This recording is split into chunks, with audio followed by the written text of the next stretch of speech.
Assalamualaikum warahmatullahi wabarakatuh. Perkenalkan, nama saya Ahmad Riko Adiansa dengan NIM 230740002.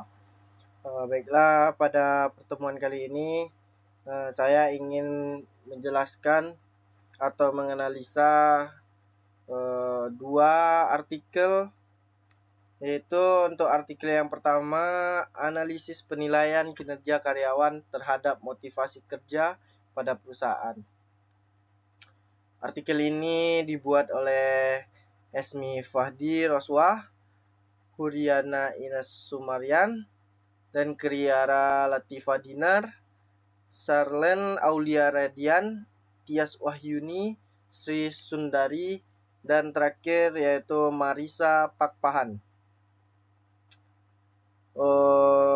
Untuk artikel yang pertama ini memiliki tujuan untuk menganalisa pentingnya dari penilaian kinerja karyawan terhadap motivasi kerja pada perusahaan dengan pendekatan kualitatif.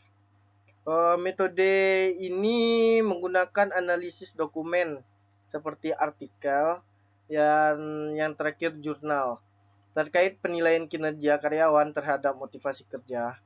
Untuk penelitian ini merupakan penelitian dengan menggunakan metode studi kepustakaan atau literatur review. Melalui pendekatan kualitatif, diharapkan penelitian dapat memberikan wawasan, mendapatkan tentang analisis penilaian kinerja karyawan terhadap motivasi kerja pada perusahaan. Untuk pengembangannya, motivasi juga memiliki faktor kunci dalam mempertahankan kinerja yang tinggi. Dengan perusahaan menggunakan berbagai metode motivasi untuk mengarahkan dan mengendalikan karyawan sesuai dengan tujuan perusahaan secara efektif dan efisien. Dengan demikian, penilaian kinerja dan motivasi kerja menjadi elemen penting dalam meningkatkan kinerja perusahaan dan mencapai tujuan yang diinginkan. Selanjutnya, untuk artikel yang kedua, manajemen kinerja pada perusahaan jasa dari manajemen kinerja tradisional ke manajemen kinerja baru. Artikel ini dibuat oleh mahasiswa program studi manajemen SDE Trisna Negara Oku Timur, tepatnya di Sumatera Selatan. Penulisnya yaitu Muhammad Nawawi dan Kurniawan. Untuk artikel yang kedua ini, manajemen kinerja tradisional seringkali berfokus pada pengukuran hasil dan pencapaian target yang bersifat kuantitatif.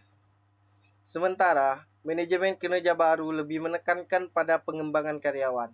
Kolaborasi ini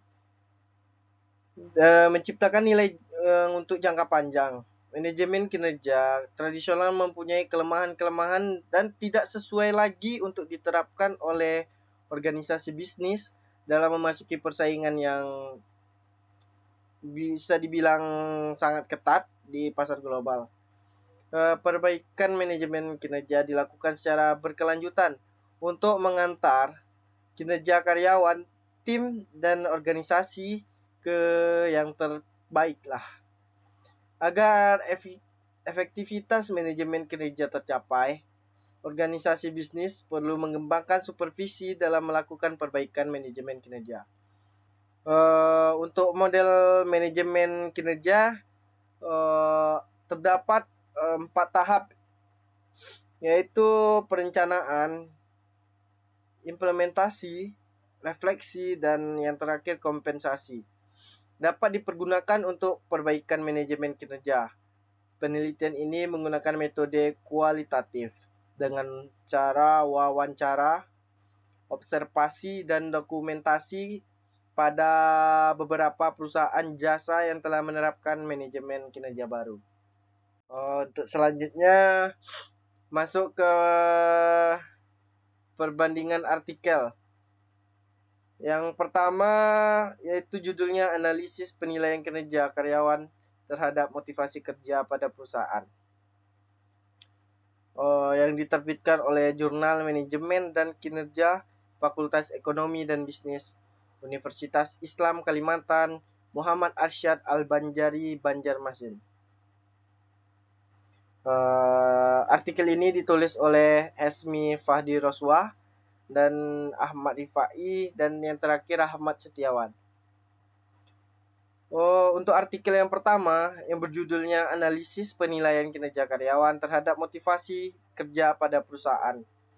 Karya Esmi Fahdi Roswah DKK tepatnya pada tahun 2024 membahas hubungan antara sistem penilaian kinerja dengan motivasi kerja karyawan. Untuk penelitian ini menekankan bahwa penilaian kinerja yang dilakukan secara objektif, transparan, dan berkelanjutan dapat meningkatkan semangat kerja serta tanggung jawab karyawan terhadap pekerjaannya. Untuk melalui penilaian yang baik, karyawan dapat mengetahui sejauh mana kemampuan mereka dalam mencapai target, sekaligus memperoleh umpan balik untuk memperbaiki kinerjanya.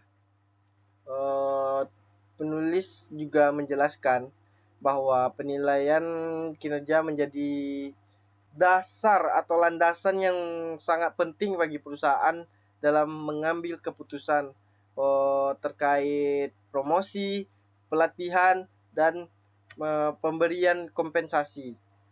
Dengan demikian, penilaian kinerja tidak hanya berfungsi sebagai alat evaluasi, tetapi juga sebagai sarana untuk meningkatkan motivasi dan produktivitas kerja karyawan. Selanjutnya,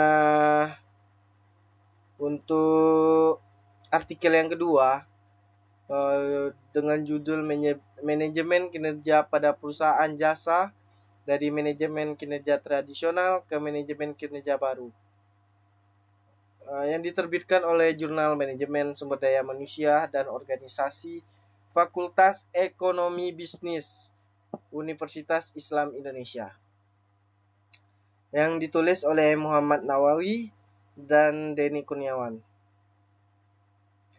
Untuk artikel yang kedua ini yang berjudul Manajemen Kinerja pada Perusahaan Jasa dari berbagai manajemen kinerja tradisional ke manajemen kinerja baru. Karya ini dibuat oleh Muhammad Nawawi dan Denny Kurniawan pada tahun 2024, membahas transformasi sistem manajemen kinerja di perusahaan jasa dari pendekatan tradisional menuju pendekatan modern. Baiklah, untuk dalam sistem tradisional, manajemen kinerja lebih menekankan pada penilaian hasil kerja berdasarkan angka atau target tertentu. Namun penulis menjelaskan bahwa sistem modern menitikkan berat pada pengembangan kemampuan kerja sama tim serta menciptakan nilai berkelanjutan bagi perusahaan.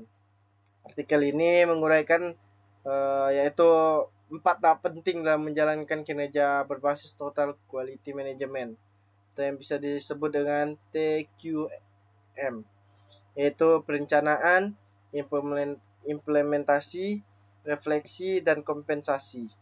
Melalui pendekatan tersebut, manajemen kinerja tidak hanya menjadi alat evaluasi hasil, tetapi juga menjadi proses pembelajaran yang mendorong karyawan untuk terus berkembang dan berinovasi dalam pekerjaannya. Baiklah, untuk yang terakhir persamaan pada kedua artikel ini.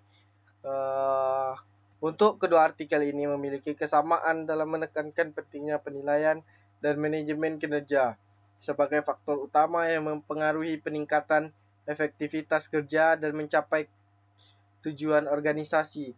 Keduanya sama-sama ya, memiliki sistem penilaian yang adil, transparan, dan terencana akan memberikan dampak positif terhadap kinerja individu maupun perusahaan. Baiklah, mungkin cuma itu yang dapat saya sampaikan untuk materi perbandingan dua artikel tersebut. Kalau ada salah saya minta maaf.